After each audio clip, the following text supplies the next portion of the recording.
Boa tarde a todos. Primeiro, eu quero agradecer a presença e avisar que este nosso café ele é fica gravado no YouTube, no Café Paner, e a Natália ela está fazendo o nosso café de número 52. Enfim, a Natália Mazzotti ela é líder de parcerias no Google com associações e o ecossistema de notícias. O tema dela hoje são produtos jornalísticos guiados por dados. A Natália, lá no Google, ela lidera as parcerias com associações do ecossistema de notícias no Brasil, é jornalista especializada em dados e tecnologia, cofundadora da revista digital Gênero e Número, startup de jornalismo de dados com foco em gênero e na escola de dados. Antes de se juntar ao Google, presidiu a Associação Brasileira de Jornalismo Investigativo, a ABRAGE, que é uma maravilha, hein? Acho. E você construiu muita coisa legal lá, né? E coordenou o núcleo de jornalismo do INSPER. Foi fellow JSK em Stanford e formada em liderança pela Harvard Business School. Então, Natália, seja muito bem-vinda. É, o Edir vai passar para você o comando, certo? E olha que interessante, antes de começar, o professor Adriano está dizendo que ele deu uma aula com esse tema baseada no livro Dos Dados aos Formatos. Legal, Adriano, vou contar aí com a sua contribuição, então, e com as suas questões. Gente, é um prazer estar aqui. Queria dar boa tarde aí para todo mundo. Espero que estejam felizes ou não tão tristes, né, com a derrota dos nossos irmãos argentinos aí. Tem um pessoal que fica feliz, um pessoal que fica triste, né? Espero que todo mundo aqui esteja com um sentimento mais positivo, apesar da surpresa do dia. Bom, eu quero agradecer aqui a Regina pelo convite para conversar com vocês sobre esse tema. Como ela falou, eu tenho essa experiência construída aí ao longo dos últimos 12 anos em trabalhar com jornalismo de dados. Vou explicar um pouco para vocês o que é. Deixa eu só já compartilhar aqui minha apresentação com vocês. Acho que agora foi.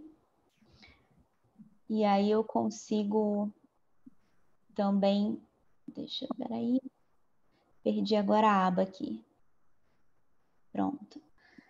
E aí eu vou falar um pouquinho de como que começou essa minha experiência, né? Eu trabalhei durante bastante tempo no lançamento, né? Eu sou cofundadora de uma das iniciativas que acabou servindo muito para construir essa comunidade de jornalismo de dados no Brasil, que é a Escola de Dados. Junto com ela, a gente acabou construindo vários projetos, né, várias iniciativas que foram fomentando essa comunidade, como o CODA, que é o encontro que a gente já tem há 5 edições, se não me engano, que reúne jornalistas, designers, programadores, né, pessoas interessadas nessa interseção entre jornalismo, tecnologia, dados, né, ciência de dados. Então, acabou se tornando esse ponto de encontro.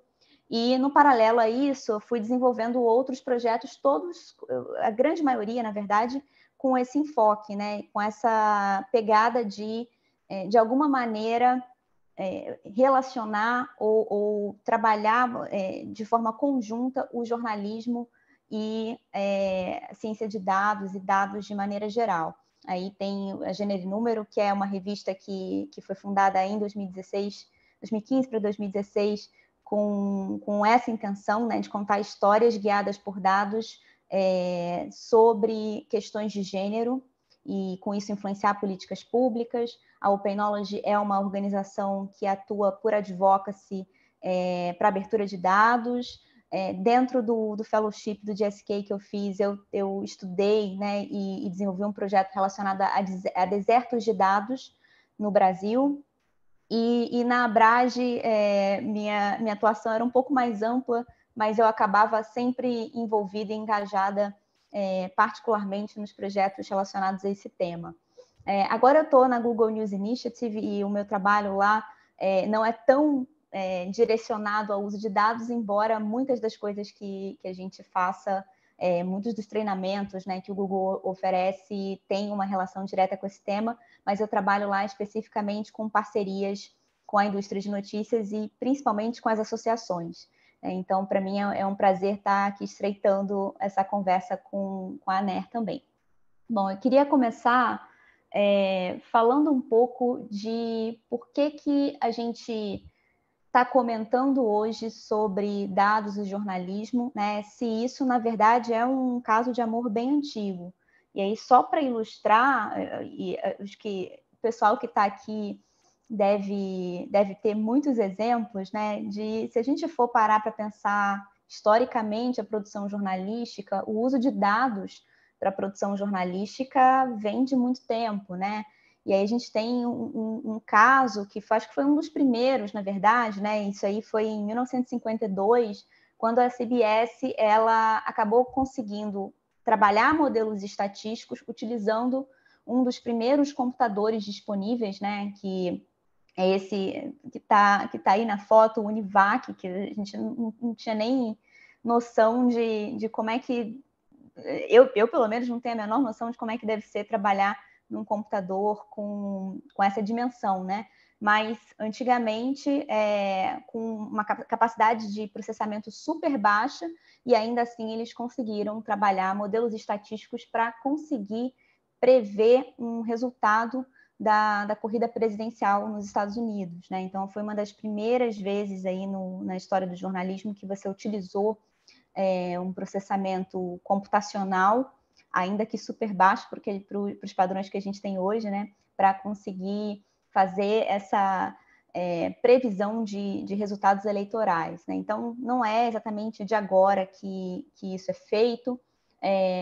Alguns anos mais tarde, né, a gente tem o jornalista Philip Meyer, que se tornou um expoente disso que a gente chama de reportagem assistida por computador, né, que é meio que o embrião do que a gente hoje considera jornalismo de dados. Ele, na década do fim da década de 60, quando estava tendo aquela série de protestos pelos direitos civis, né, em Detroit, ele foi cobrir essa história, e muito do que se dizia das teorias daquela época era que você tinha um grupo desordeiro, né, que estava na base da sociedade, eram os mais pobres, os negros, né, que saqueavam e queimavam os prédios. Então, você tinha todo esse discurso preconceituoso que estava aflorando na mídia naquele momento, né, nos comentários políticos. E aí o Philip Meyer ele pegou e também, trabalhando dados e modelos estatísticos, tentou verificar se havia de fato uma correlação entre a situação econômica e essas participações nos distúrbios que estavam rolando na cidade, né? Então ele conseguiu ali deixar claro que você não tinha essa correlação bem definida pelos dados e conseguiu refutar a ideia que estava em voga naquele momento.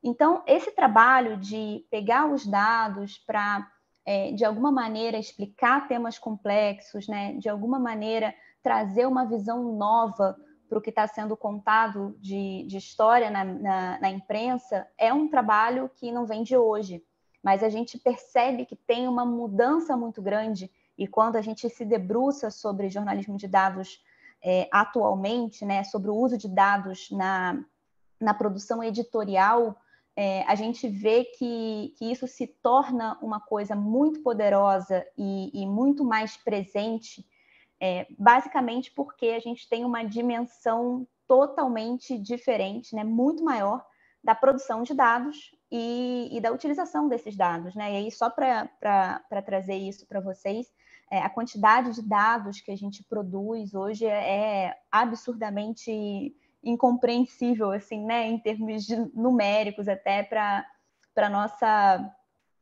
para o que a gente consegue computar mentalmente. Então, a gente tem uma dimensão muito grande de produção de dados e, ao mesmo tempo, a gente tem essa disponibilização desses dados, seja porque você, com a digitalização, né, você tem uma possibilidade maior de que esses dados venham à tona de alguma forma, seja porque você tem uma série de leis, de recursos que estão sendo desenvolvidos pelos próprios governos, né, muito também em virtude da pressão social para isso, para que esses dados sejam mais transparentes, sejam mais acessíveis, né? Então, a gente tem a Lei de Acesso à Informação, a gente tem o Portal de Dados Abertos, né? Isso é um movimento global, já de algum tempo, e que a gente vê refletido aqui também no Brasil. Então, esses dois principais fatores, né? Você ter uma produção maior de dados, né? Que vem na esteira de uma maior capacidade de processamento computacional, né? Maior acesso à internet de forma mais ampla, né? A maturidade da própria web. E, por outro lado, além da disponibilização, você ter um maior acesso, seja porque você tem a pressão social para isso, seja porque você tem interesses até comerciais e de governos para que os dados fiquem mais acessíveis, isso é meio que a tempestade perfeita para a gente ver o movimento de unir dados ao jornalismo crescer exponencialmente. E aí a gente pode até pensar nessa produção acadêmica que reflete sobre isso, né? Então, acho que o principal recurso que a gente tinha ali na década de 70, pensando o uso de dados na produção jornalística, era o Precision Journalism, que foi escrito pelo Philip Meyer, né? Em 1973, e aí de lá para cá você tem outras produções pensando isso e avançando nos próprios conceitos, né, que vem também nessa esteira do avanço tecnológico. Hoje a gente fala de computational journalism, né, de utilização de inteligência artificial, aplicações de machine learning para poder produzir esses, de alguma maneira, produtos jornalísticos, né? Histórias e produtos jornalísticos guiados por dados. E aí, assim, eu poderia até fazer uma lista um pouco maior do que essa, mas eu achei que, dado que a gente tem 1 hora aqui de conversa, e eu quero ouvir vocês também, quero, enfim, abrir para questões aí nos últimos 20 minutos, mais ou menos, eu trouxe 10 razões para a gente pensar essa união entre dados e jornalismo, né? E o quanto que isso pode influenciar positivamente, seja sob a perspectiva editorial, que eu acho que é o foco aqui, eu não estou falando aqui de dados especificamente, né, sobre dados da audiência ou sobre como monetizar em cima desses dados, mas pensando na linha editorial, né, no aspecto editorial, na qualidade jornalística, como que esses dados podem contribuir, e nesse sentido, de alguma forma, também contribui para que a gente, de alguma maneira, colha frutos do lado de negócios, né, para as nossas organizações. Então, acho que a primeira coisa é a possibilidade que os dados nos dão de descobrir histórias inéditas e com um grande potencial de impacto. E aí eu vou falando vou falar esses 10 motivos e aí depois vou trazer alguns exemplos que ilustram bem cada um, né? Depois a gente tem uma maior possibilidade de colaboração, seja colaboração dentro da redação, seja colaboração entre organizações, né? Entre redações. A gente aumenta a eficiência da produção de pautas, e vou trazer alguns exemplos com relação a isso. Dá para explicar temas mais complexos e qualificar o debate sobre políticas públicas se a gente utiliza bem os dados, né? A gente consegue, de alguma maneira, trazer produtos jornalísticos com maior perenidade, não é um produto que vai ficar velho no dia seguinte, né? E os dados ajudam a atualizar isso constantemente, ter um produto viável ali por vários anos. A gente tem a possibilidade de automatizar processos, né, e aí ganhar escala com isso. A gente consegue ampliar o engajamento do leitor, porque os dados eles nos permitem colocar, inclusive, o leitor como um personagem da história, né, trazendo os próprios dados para comparar como é que ele está dentro daquele contexto. a gente consegue produzir novos ângulos para histórias que já são conhecidas, então pautas que seriam velhas podem ficar mais novas, podem ser renovadas ali. A gente consegue pensar novos modelos de negócio também, aí eu já falo um pouquinho nesse aspecto específico do negócio, mas olhando pela via editorial mesmo, e mais conhecimento da própria audiência também, tá? E aí, assim, o primeiro exemplo que eu trago é de um projeto que foi feito pelo Spiegel da Alemanha, e que eles começaram a analisar a discriminação contra imigrantes no mercado imobiliário de algumas cidades da Alemanha.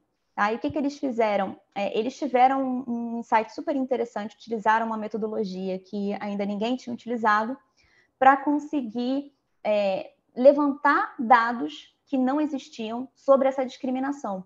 Eles criaram algumas personas, né? Então construíram ali uma lista, eu não lembro exatamente quantas personas eles utilizaram, mas foram mais de 20, com nomes diferentes, né? Utilizando identidades que eles tinham criado ali, com nomes estrangeiros e nomes que eram mais reconhecidos como nomes de cidadãos originalmente da Alemanha, né?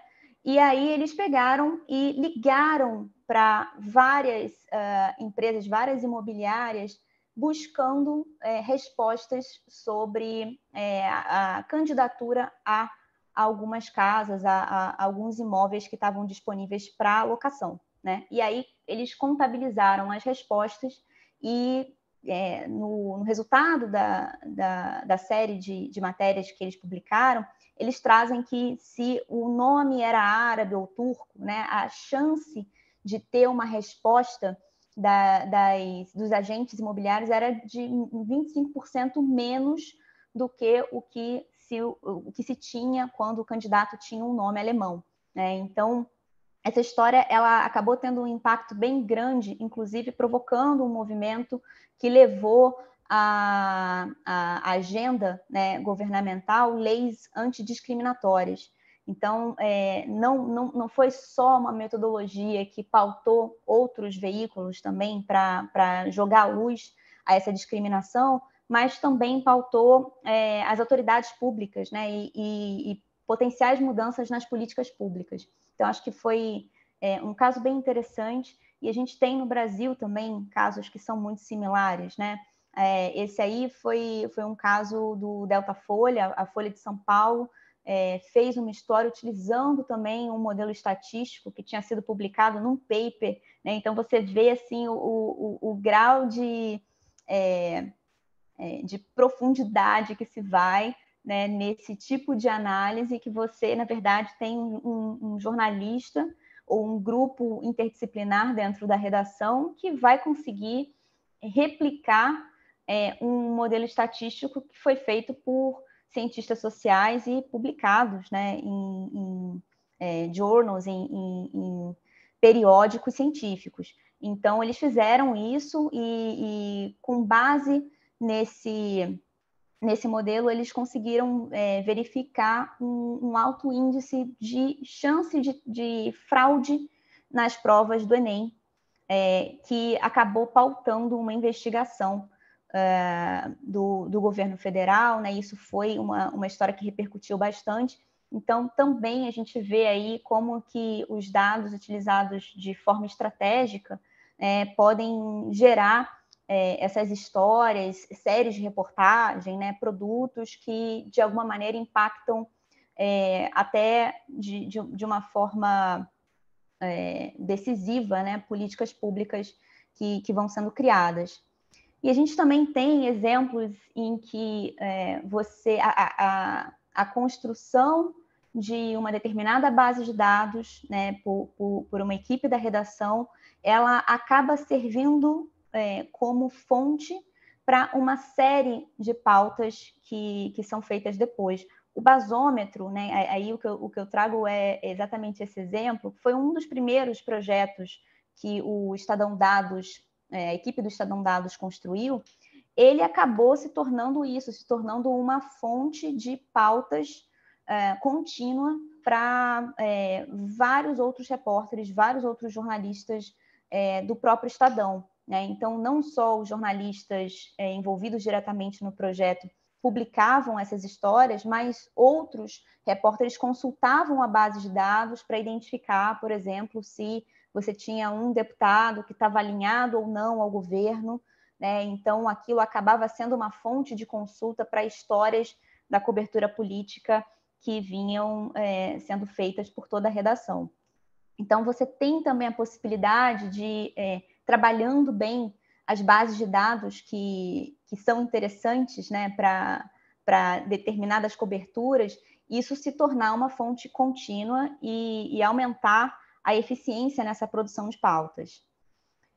Uma outra coisa que estava ali na minha lista, né, de razões para investir em dados de jornalismo. A gente consegue colaborar com muito mais facilidade, seja porque, enfim, os dados, quando você trabalha com dados, você tem uma lógica que envolve muito mais transparência e documentação do que a lógica, digamos, tradicional, né, da apuração jornalística, que acaba tendo que é um reflexo, né, da exclusividade que se quer para as pautas, né, de você buscar aquela fonte exclusiva, de você conseguir ter aquela informação em primeira mão, né? Isso faz parte do processo também de apuração jornalística e certamente ainda é uma fonte muito valiosa para todas as redações, especialmente para o hard news, né? Mas quando você olha a utilização de dados, você ter uma documentação sobre isso e você dar transparência acaba fortalecendo a própria produção, né? A própria história. Então, a gente vê um exemplo muito claro desse potencial de colaboração com o consórcio que foi firmado, né? Que começou aí logo em 2020, né? Em junho de 2020, a gente teve essa parceria que basicamente estava tentando levantar os dados da Covid, né? De alguma maneira organizar os dados das secretarias estaduais de saúde que deveriam ser disponibilizados de forma estruturada pelo governo federal, mas você tinha uma série de questões ali que estavam atrasando, que estavam dificultando esse acesso, e aí os jornalistas eles se organizaram, né? Então você tem Estado de São Paulo, G1, o Globo, o Extra, Folha de São Paulo e o UOL se juntando esforços para eles mesmos coletarem esses dados, né, numa planilha aberta, colaborativa ali, e aí conseguirem chegar aos números, chegar aos insights que eram interessantes para a audiência desses veículos. Uma outra coisa que eu acho que a pandemia ela acabou jogando luz, né, e a gente viu com clareza o quanto que os dados eles podem despertar interesse na audiência, foi essa história do Washington Post de achatar a curva. Eu acho super emblemática porque foi um infográfico, né, criado por esse repórter, o Harry Stevens, que acabou se tornando a história mais vista, a matéria, né, mais vista da história do Washington Post.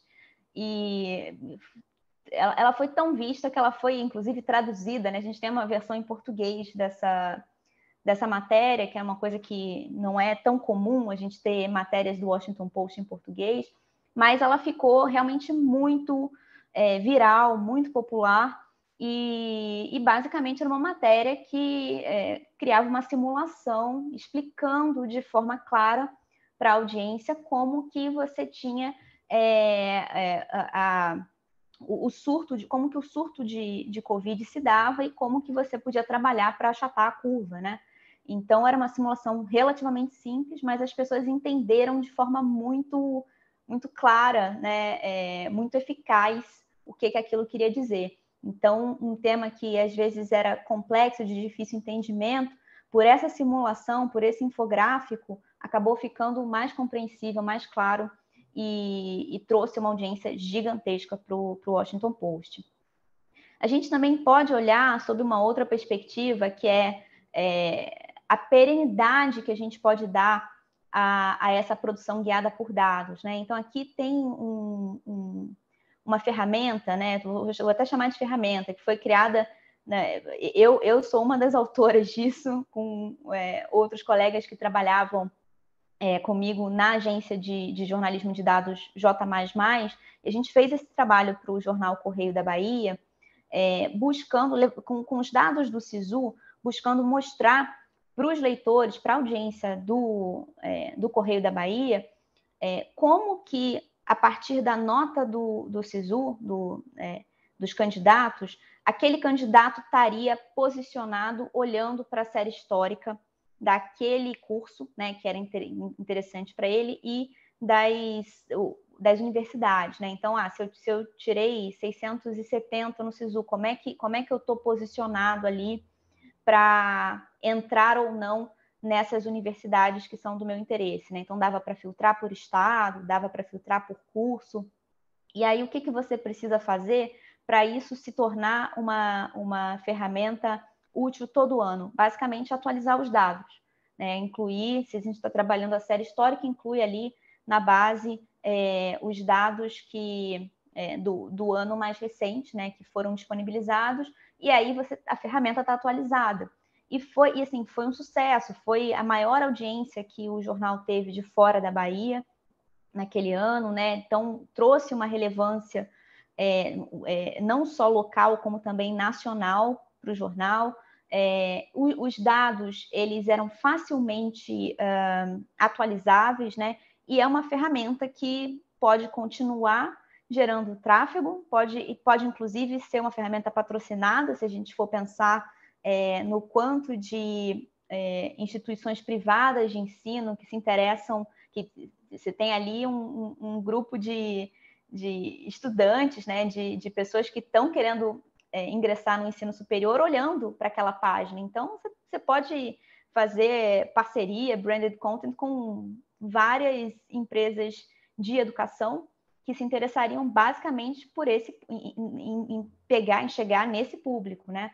Então, você tem também a possibilidade de trabalhar segmentos de audiência, né? De ter esses nichos assim mais claros quando as histórias, quando os dados, né, são relativos a esse nicho também. A gente também pode automatizar processos e ganhar eficiência na apuração. E aí eu trago 2 exemplos que são bots que foram construídos em cima de bases de dados. Um é o Rui Barbot, né, que é um bot que foi construído pelo Jota para tuitar toda vez que você tem processos que estão parados no STF durante um determinado tempo, né? Então, você cria um monitoramento disso. E aí, assim, essa foi uma ferramenta que eles criaram que acabou sendo disponibilizada para o público. Mas tem uma série de outras ferramentas, né? Aí, falando de bastidor, que você pode criar para exatamente automatizar esses processos de acompanhamento, de follow-up de pautas que são relevantes. Então, se tem um jornalista que está cobrindo especificamente saúde, né? Então, o que tem no Congresso que está falando, ou projetos de lei, né, novos que de alguma forma falam ou têm relação com a área de saúde, né? Aí você pode monitorar também as agências reguladoras e por aí vai. E aí você constrói esses processos automatizados para receber informação dessas fontes oficiais sobre aquele tema de interesse. E aí você facilita muito para os repórteres esse acompanhamento, né? E de alguma maneira a apuração fica muito mais eficiente. E aí do lado do Rui Barbotti, a gente tem a Rose, que é um robozinho que foi criado pela Open Knowledge, né, organização que eu fiz parte durante bastante tempo, e a ideia desse robô era basicamente também monitorar de forma automatizada os dados sobre a cota parlamentar. E aí, em cima de um algoritmo que foi criado ali, a gente conseguia alertar no Twitter casos em que a cota poderia estar sendo mal utilizada, né? Estava fora das regras da própria casa. Então, você construindo isso, seja para dar visibilidade para a sua audiência, seja para os seus próprios repórteres, você acaba tendo uma via facilitada aí para a construção de pautas que são relevantes, né? E aí, ainda nessa linha, acho que um outro exemplo bacana, né, nas eleições de 2020, que aí a gente está falando de eleição municipal, então imagina assim, a dificuldade de um veículo nacional cobrir eleições municipais em um país da dimensão do Brasil, né, que a gente está falando de 5.570 municípios. Então, a história desses municípios, né, óbvio que tem as capitais, tem histórias que você vai aprofundar, mas a principal história de interesse era basicamente assim, o resultado das eleições, né? Quem são os eleitos? Quem é o prefeito que foi eleito? Quem são os novos vereadores, né? Essa mudança na Casa Legislativa também. Então, essas histórias dava para você, com a base do TSE, de resultados eleitorais, automatizar, né? E aí, o que foi feito foi basicamente isso. O G1, ele conseguiu contar o resultado das eleições, né? Criar matérias que faziam essa cobertura para mais de 5.000 cidades. Ele não precisou ter 5.000 repórteres ali em campo para isso. Agora, falando desse aspecto de trazer novos ângulos para histórias conhecidas, né? Isso aí, na verdade, acho que para dar um contexto, esse print, esse GIF, né? Ele traz a reação dos candidatos no debate da Band, né? Na eleição anterior a essa última, e isso foi feito utilizando um algoritmo da Microsoft de leitura facial. Então, o que o Estadão fez, que foi quem publicou essa matéria, foi utilizar esse software de reconhecimento facial, né, e, de alguma maneira, classificar as reações dos candidatos para contar a história do debate a partir dessas reações. Então, assim, se em todo debate você tem as matérias que contam como foi o debate no dia seguinte, o Estadão acabou dando um novo ângulo, né, trazendo aí com o uso desse software da Microsoft a possibilidade de contar essa história pelas reações dos próprios candidatos. E o mesmo também foi feito a partir de textos, né, de um trabalho com dados de texto dos candidatos, e isso foi publicado na Folha, contando o que eram os temas mais relevantes para cada um, né? O que estava ganhando mais espaço nos debates de cada um dos presidenciáveis, né? Na agenda de cada um dos presidenciáveis, e isso foi feito trabalhando processamento de linguagem natural, né? Que é um método para a gente trabalhar texto como dado. Então, tem vários outros exemplos interessantes que a gente tem visto cada vez mais presentes, né, no noticiário, mas eu acho bacana a gente ressaltar o quanto que isso muda até o ângulo, né, e o interesse que uma história pode despertar na nossa audiência.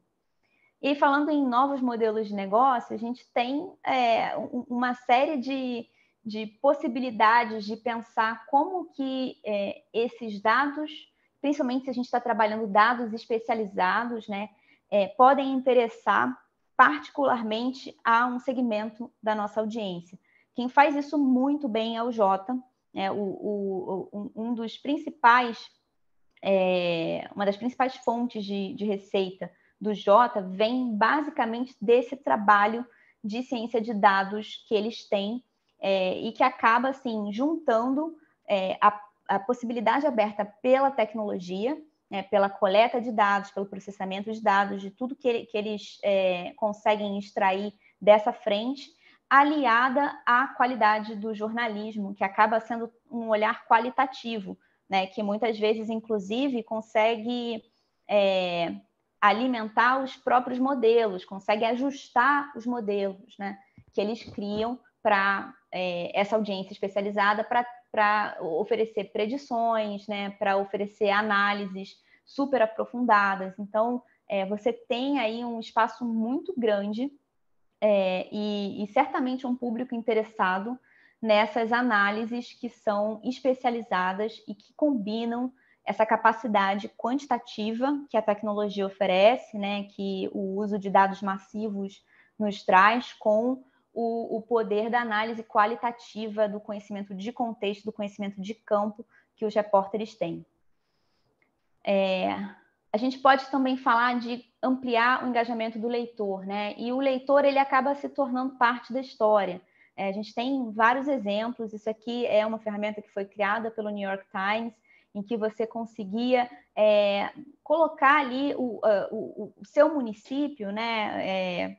Até o seu bairro mesmo, e ver se o lugar onde você cresceu, ele é um lugar que te dava mais oportunidades ou menos oportunidades de ascender socialmente, né? Então, isso foi uma história que também repercutiu bastante e gerou muito engajamento dos leitores, assim como a que o Nexo construiu, já tem algum tempo e continua sendo atualizada até hoje e continua gerando tráfego, né, para eles, que é a calculadora da realidade brasileira, né? Então, a audiência, o usuário ali da ferramenta coloca quanto que ele ganha, né, em que estado que ele está localizado, e a partir disso ele consegue se comparar com o restante do país. E aí acho que todo mundo fica bastante impressionado, porque acho que a grande maioria das pessoas não tem a dimensão do quanto o Brasil é desigual e do quanto o Brasil é um país pobre, né? Então, às vezes você não precisa ganhar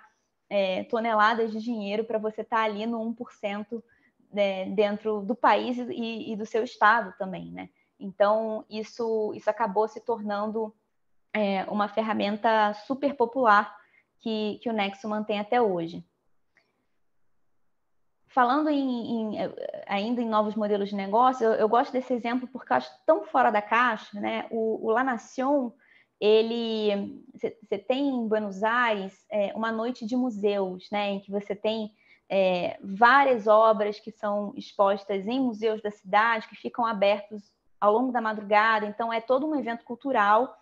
E eles aproveitaram esse movimento e esse interesse por essa data em específica, né, por esse evento específico, e criaram uma ferramenta de consulta, que é o La Nación Museus, né, onde eles colocaram informações de todas as obras que eles próprios foram coletar, né, pediram para os curadores de cada um dos museus envolvidos ali no evento.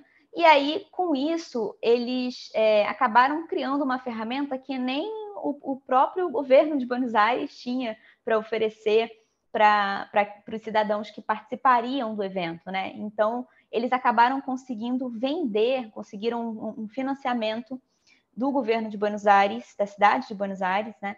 Para poder pagar a produção dessa ferramenta, que se tornou um serviço para os cidadãos da cidade.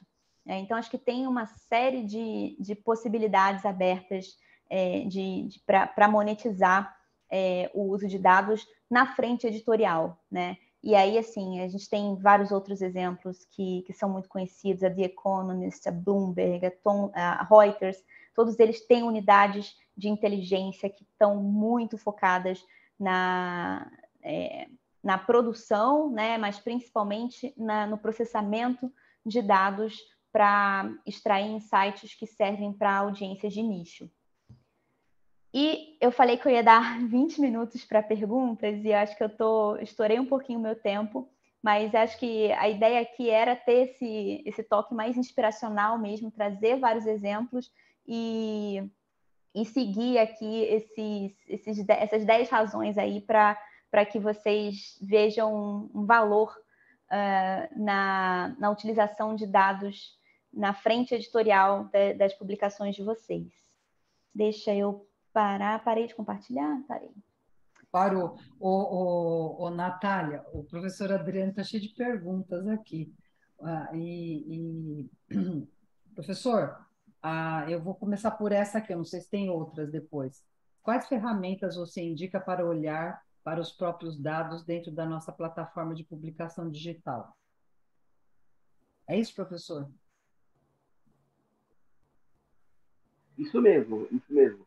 Porque às vezes a gente quer olhar para os nossos próprios dados para ter ideias de matérias, essas coisas, né? Uhum.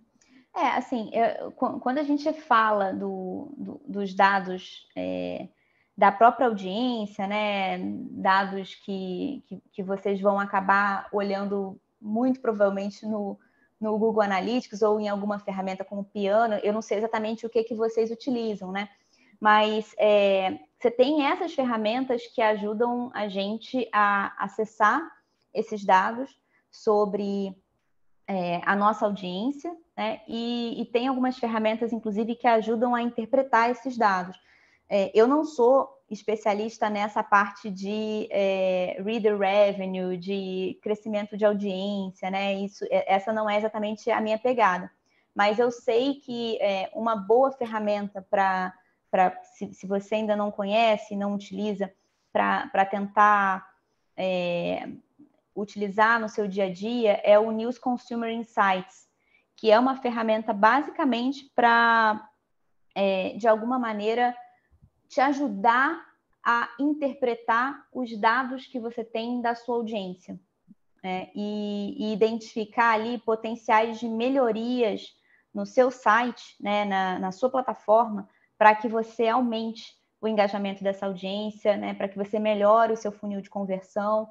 Então, é uma ferramenta que acaba trazendo mais insights para você sobre o quanto que você pode adaptar o seu produto, né, adaptar a sua plataforma, do que o que você normalmente tem quando você só olha o Analytics, por exemplo. Então, acho que a minha dica para você seria dar uma olhada e no site da Google News Initiative você tem uma série de cursos. E aí lá você encontra informações sobre o News Consumer Insights, né, de como utilizar, para que serve a ferramenta, aí você consegue ver com mais detalhes. Sei que tem um treinamento também disponível, que foi oferecido há algum tempo, do Rodrigo Bravo, que uma pessoa, um colega meu, né, que trabalha no Google com essa frente específica de monetização, entende tudo, manja tudo, e ele deu um treinamento online que ficou disponível na plataforma da Google News Initiative. Então, eu sugiro que você dê uma olhada, porque acho que essa é uma ferramenta que vai bem ao encontro do que você está buscando, né? De entender um pouco melhor os seus próprios dados, os dados que a sua plataforma gera. Mais alguma dúvida, professor?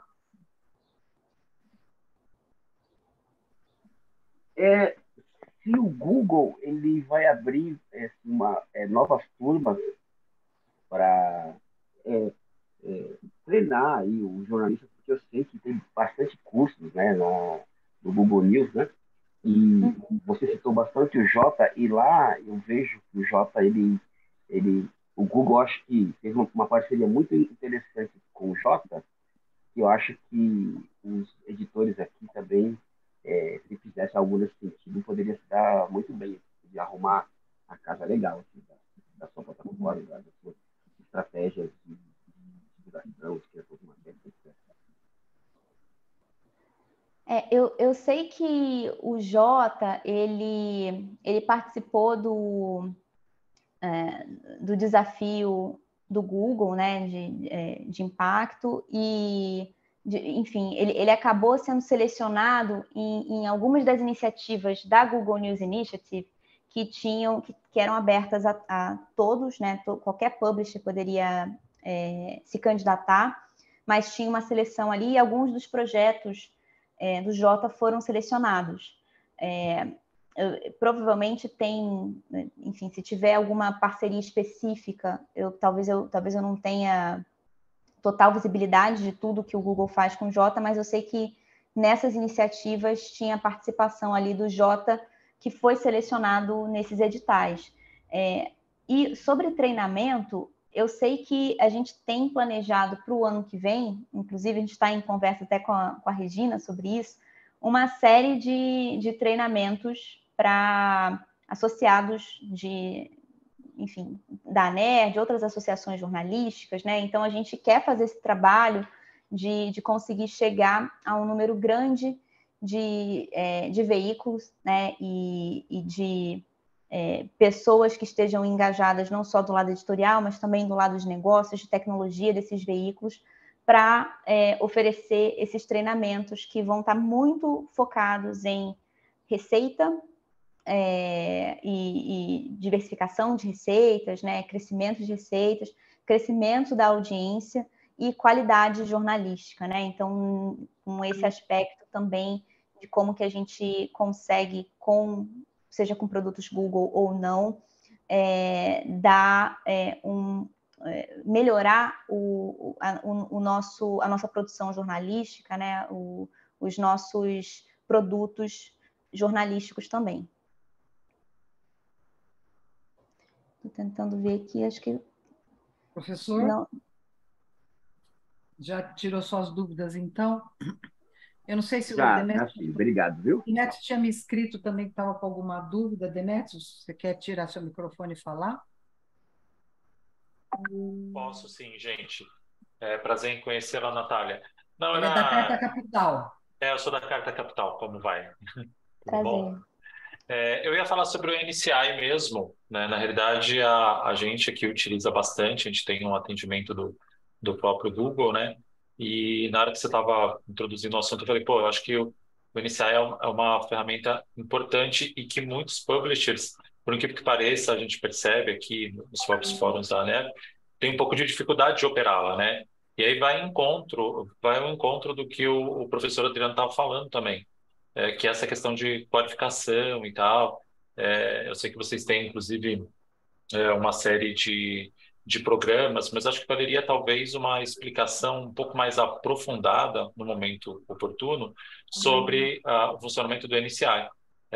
E, de fato, mostrando na prática o que ele pode trazer de informação para o dia a dia do publisher, assim, de uma maneira geral. É isso, né? Mas você acabou, de alguma maneira, introduzindo esse tema ao longo da sua fala, né? Não, então, eu estou super de acordo. Eu acho que é uma ferramenta que é muito útil e acho que a gente pode trabalhar para que ela seja ainda mais utilizada, né? E que todo o proveito possa ser tirado da ferramenta pelos publishers, porque eu acho que algumas pessoas até utilizam, mas às vezes não sabem exatamente como tirar o melhor da ferramenta. Utilizando Exatamente. o tagueamento, enfim, aí tem. Eu não vou aprofundar, que isso é tema para um outro papo, até um outro workshop, e eu não sou a especialista nisso, né? Então não seria nem eu a pessoa a falar. Eu acho que aqui, na verdade, só para diferenciar um pouco, né? Porque o News Consumer Insights, ele é uma ferramenta, assim como o Google Analytics, né? Que a gente pode pensar no uso de dados para todo o aspecto do negócio jornalístico mesmo, né? Como é que você consegue verificar ali com os dados, né? E ter uma regularidade nessas análises para identificar o quanto que a sua audiência está reagindo ao seu material, né? Às suas publicações, o quanto que o que funciona mais para converter essa sua audiência, né? Quem é essa audiência? Que é uma pergunta super relevante também para o negócio, né? O meu público, ele é mais jovem, mais velho, de qual região do país, né? De onde que ele vem, quais são as fontes de tráfego principais, né? Para essa minha audiência, enfim, tem uma série de perguntas que são super relevantes do ponto de vista do negócio. Aqui, eu acho que o meu intuito foi muito mais olhar assim, como que os dados eles podem ser relevantes do ponto de vista editorial, da produção jornalística mesmo. Mas eu acho que vale super a gente ter uma conversa especificamente sobre isso, né?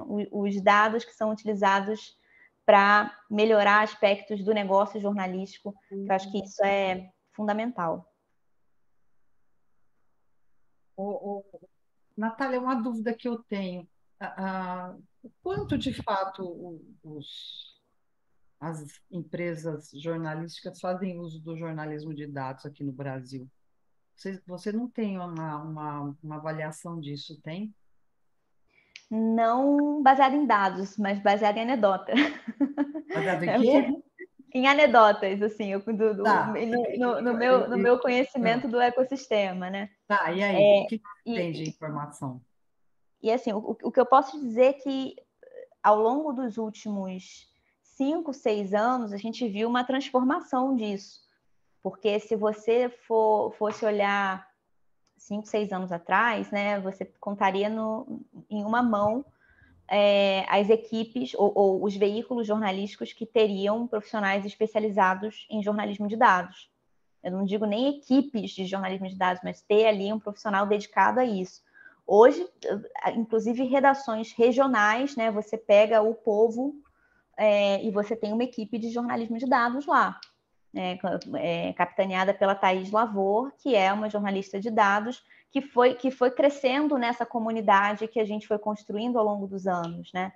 Então, eu acho que hoje a gente tem muito mais profissionais capacitados para lidar com isso e absorvidos pelos veículos, e a gente também tem muito mais interesse das próprias lideranças dos veículos em trabalhar esses núcleos de dados, né? Eu acho que muito por conta dessa sensibilização de todas essas razões aqui que eu trouxe para vocês do porquê que é relevante que esse trabalho aconteça.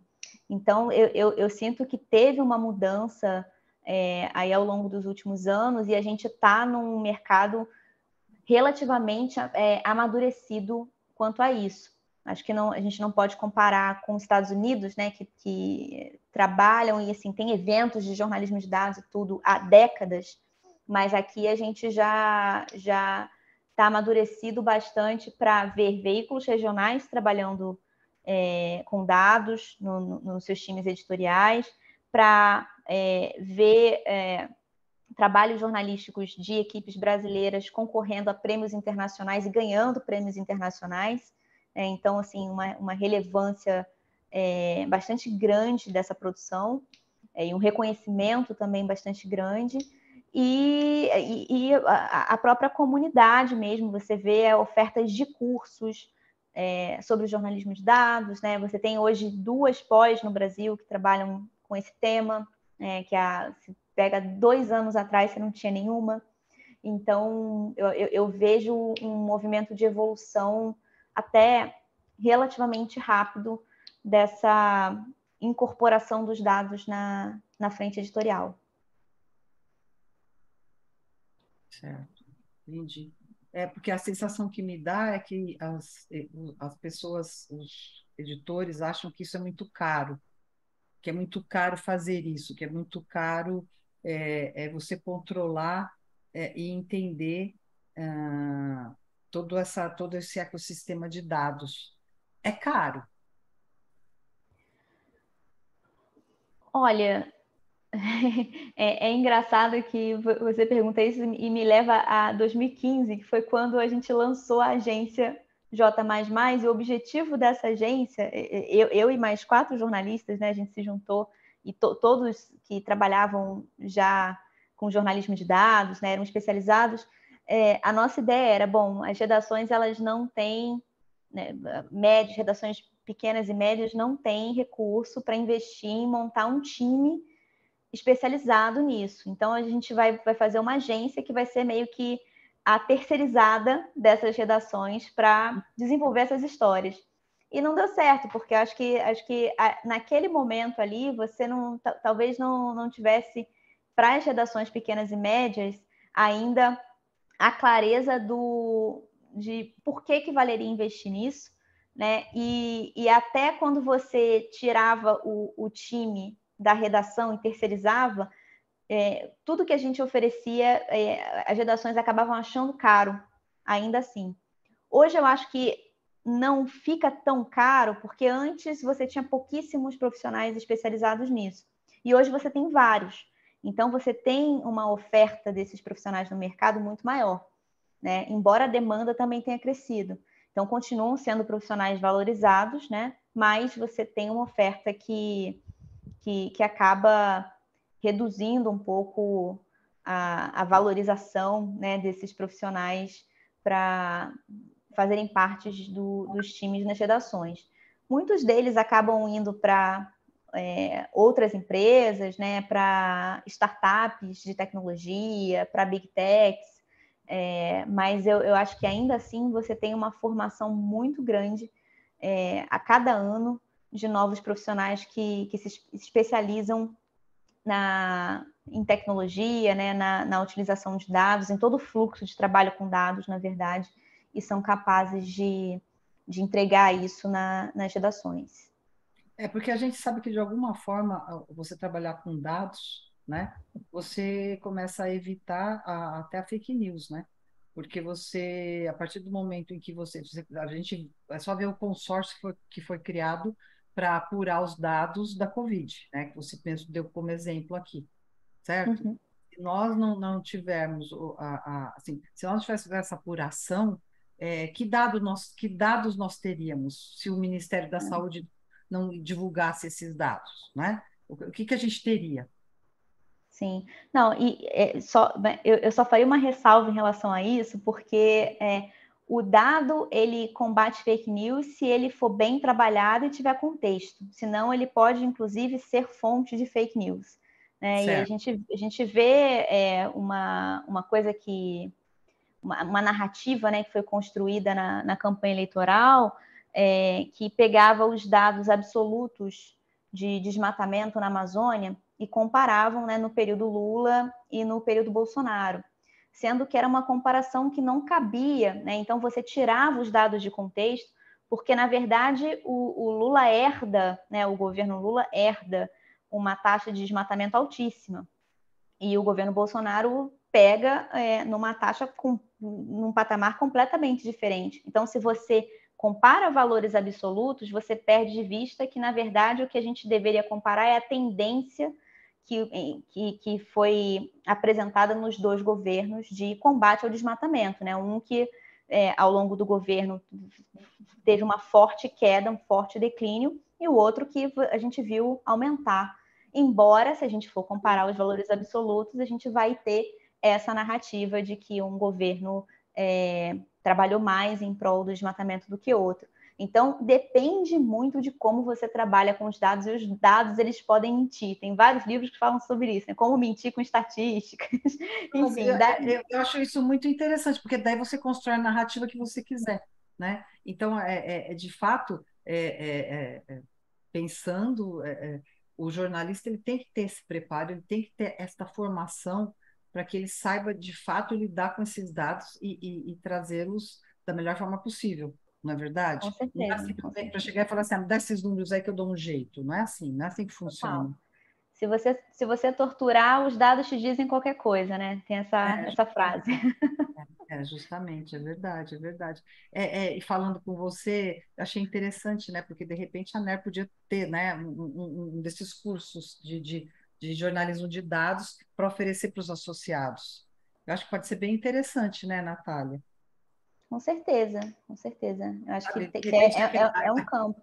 aquilo que você fez lá em 2015, hoje pegar esses nossos associados, os pequenos e médios, e a gente montar um curso de jornalismo de dados, acho que poderia ser bem interessante para a formação e até para que a gente comece a caminhar um pouco nessa área, não é verdade?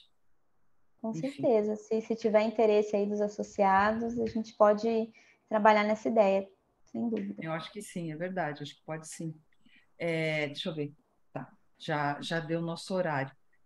Natália, eu quero te agradecer demais. Muito obrigada pela sua presença. Muito obrigada por você compartilhar seu conhecimento conosco. É sempre muito Imagina. importante. Eu acho que cabe à ANER trazer sempre novidades e informações diferenciadas para os associados e para o mercado. Então, você faz parte disso e eu quero te agradecer demais. Muito obrigada. Esta aula da Natália, ela está gravada no YouTube, está lá no Café com a Ner, está no nosso canal. Então, qualquer um, se quiser, vai lá, busca, pega, etc., e acompanha novamente, né? Enfim, muito obrigada. Eu que agradeço, gente. Boa tarde aí, todo mundo.